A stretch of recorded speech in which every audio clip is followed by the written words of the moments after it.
My name is Julie, and I'm a 27-year-old woman, and recently I got a call from my mother. We hadn't spoken in almost 3 years. She called to ask for my help because my sister and her husband had just gone through something really bad.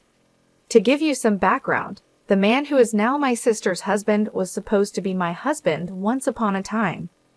My sister, who's 23 and I'll call her Kelly, got together with my fiancé Jack, who is also 27, on the day of my engagement. Jack and I had been together since college, and after almost 3 years, he proposed to me. He even threw a party to surprise me on the night of our engagement.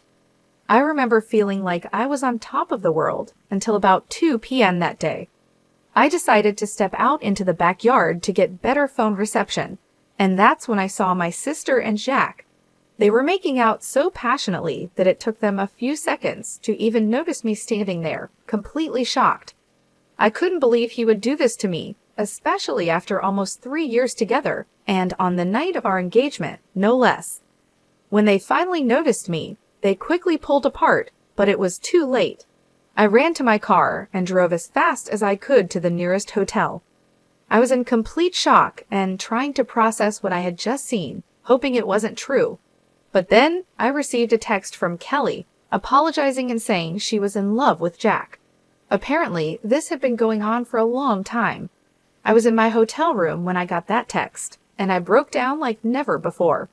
After that, Jack texted me too, saying pretty much the same thing.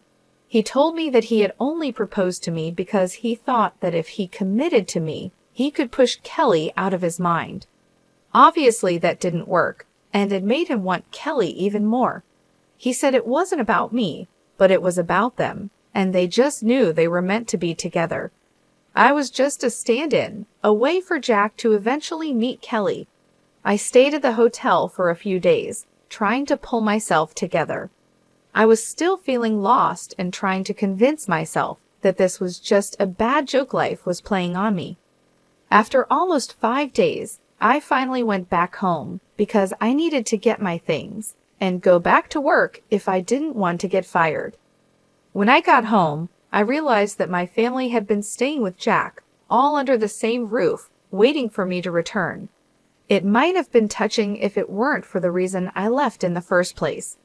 Everyone had been trying to text me and get a response from me nonstop after I disappeared, but I hadn't answered a single one of those messages. So when I finally came back, there was a lot of chaos. Everyone made sure to hug me and tell me how glad they were to see me. Even Kelly had the nerve to come up to me with tears in her eyes and give me a big hug when she saw me. I was too shocked to even react and just stood there silently while everyone crowded around me. Finally, when things calmed down, I cleared my throat and told them that I was only back to get my things and move out for good. Jack had been standing there quietly until that point, but when I said I was leaving, he announced that I didn't need to go because he had already packed his stuff and was moving in with Kelly now that everything was out in the open. My family, including my parents, my aunt, and my dad's youngest sister, who has lived with us since her husband passed away, all had big smiles on their faces. There was nothing to smile about, at least not from my perspective. Kelly stood next to Jack, looking at me sadly but still smiling. I couldn't take it anymore and asked my family what on earth they were smiling about because, as far as I could see, there was nothing to be happy about. I was upset because Kelly had just broken up my engagement and taken away my boyfriend of almost 3 years. There was nothing funny or sweet about it. My mother spoke up and told me that they couldn't change the past, but they could accept the future. They believed that the future had Kelly and Jack together, and even though the relationship started with cheating, they felt sorry about it, but wanted me to understand that this was for the best. Kelly apologized for taking my boyfriend, saying she couldn't help falling in love with him. She wished she had told me earlier, so I didn't have to find out this way, but she said they were deeply in love and wanted to spend their lives together. Then they kissed right in front of me, and my mother even wiped a tear from her eyes. I snapped and told them that this wasn't something to be sentimental about. What they were doing was disgusting. To my surprise, my family got annoyed with me and said I was being bratty instead of being happy for my sister. They thought I was making it all about myself and didn't approve of my behavior. I was shocked by their attitude and told them all to get out of my house. I couldn't understand how they were defending Kelly and Jack while making me look like the bad guy, acting like I was overreacting. My father stepped in and told me not to act like a child because things like this happen and I should just accept it. He said I should be happy that my sister found her soulmate instead of being jealous. It felt like they were all acting crazy and I couldn't deal with it anymore. So I said screw it, went to my room, packed some of my things, and left again without talking to them or listening to what they had to say, even as they called my name and told me not to go. I didn't have anything left to say to them because it was clear that they cared more about Kelly and her happiness than about me or what was right and wrong. They were so focused on justifying what Kelly had done that they completely forgot that I had real feelings too. After that day, my family tried to contact me several times, but I never responded because I didn't think I owed them anything.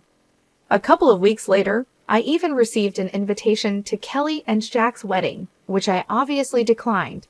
All the friends that Jack and I had in common also declined the wedding invitation to support me, and even a few relatives who knew the truth stopped interacting with my family after they learned how I had been treated. It's been 3 years, and I've cut them out of my life completely. They occasionally try to get back in touch by wishing me well on my birthday or New Year, but I always ignored them. I never blocked any of them, though I did remove them from my friends list.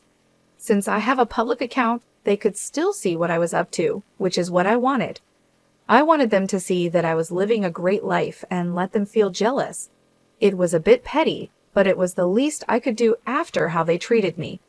Until recently, I had no idea what they had been up to in the last few years. About 5 days ago, my mother called me from a number I didn't recognize. When I answered and realized it was her, I tried to hang up, but she begged me desperately for a chance to talk.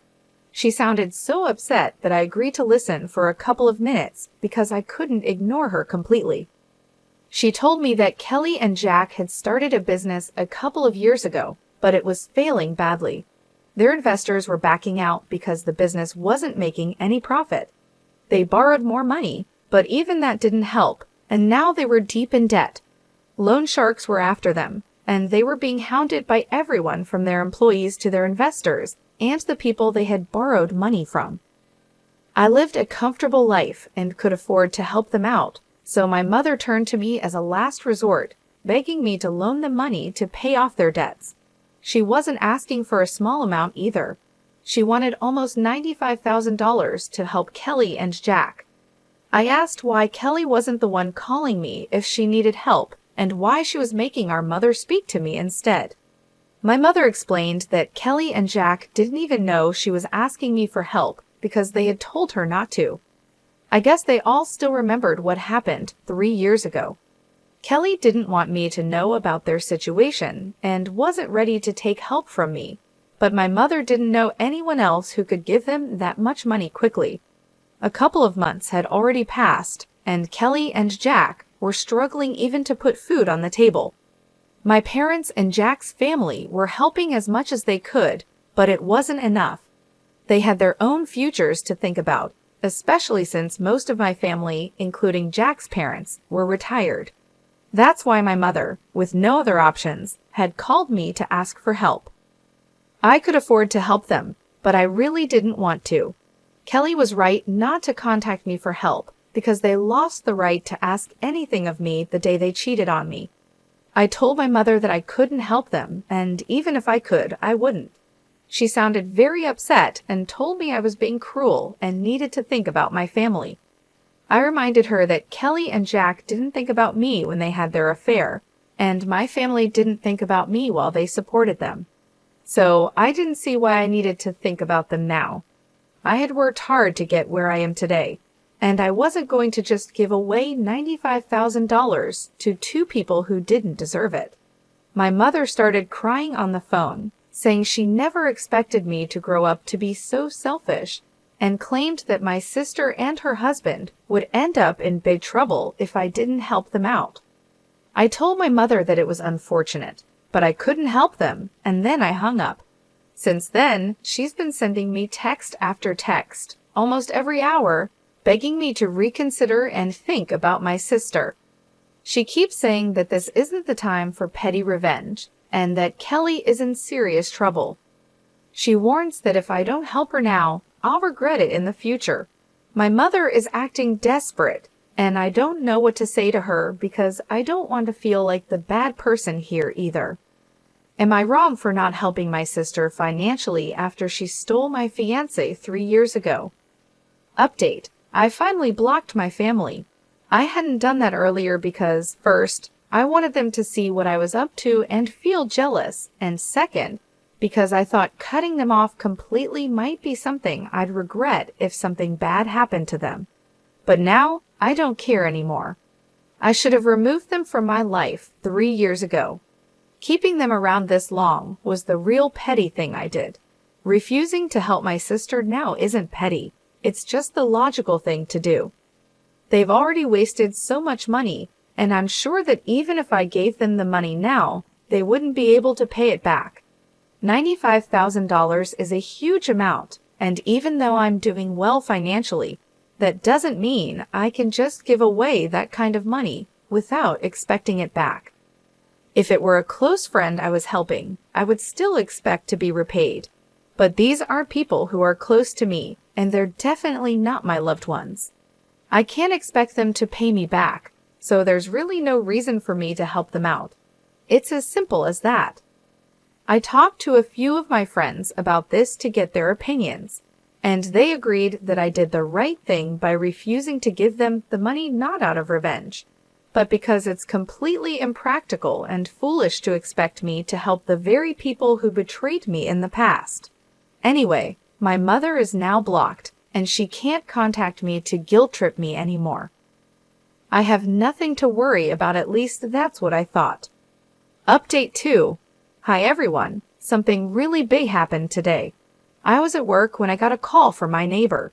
She told me there was a couple outside my house, screaming for me to come out and talk to them. My neighbor said they seemed pretty crazy and had been yelling at my door for about an hour, refusing to leave. I asked her to describe them, but deep down, I already knew who it was. When she described them, it just confirmed my suspicion. It was Kelly and Jack. My neighbor insisted that I come back home to deal with them because she didn't think they were up to any good. Given that it was Kelly and Jack, I knew she was right. So I thanked her and immediately started driving back home because I couldn't risk them getting into my house. Luckily, I got there in about 20 minutes and caught them in the act of trying to break into my house by picking the lock on my door. I pulled up in front of my house and demanded to know what they thought they were doing. I tried to call the police right away, but Jack moved like lightning and knocked the phone out of my hand. Kelly walked over and said they were just there to talk, and they didn't want anything from me, at least not right now. I told them to make it quick and made it clear that they shouldn't expect me to invite them inside. Whatever they had to say would have to be discussed outside in the yard. They seemed okay with that, which was a relief because I didn't think it would be a good idea to let them inside. They already seemed pretty hostile, and I didn't know what to expect. Kelly started talking and told me that our mother had informed her about the phone call and how I had ignored the texts that followed and even blocked them all.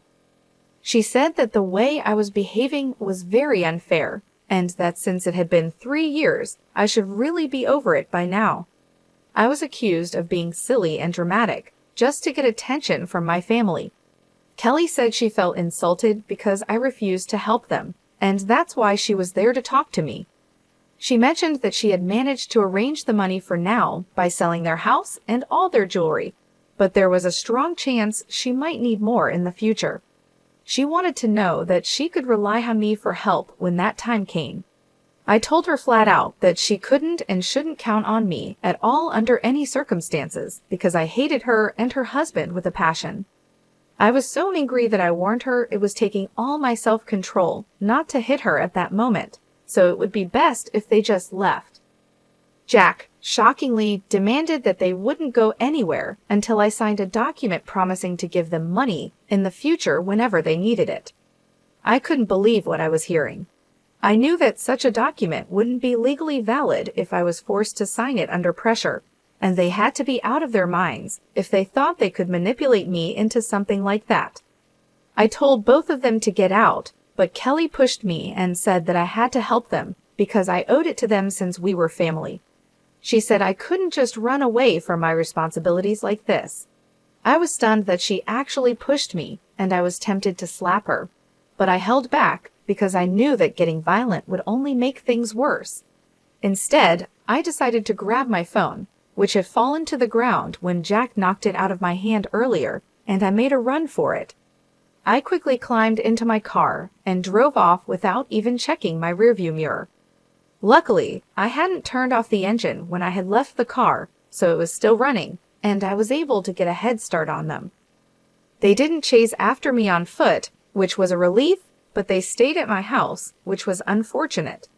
Once I was at a safe distance, I decided to call the police and report what was happening. I drove back to my house just in time, arriving shortly before the police got there.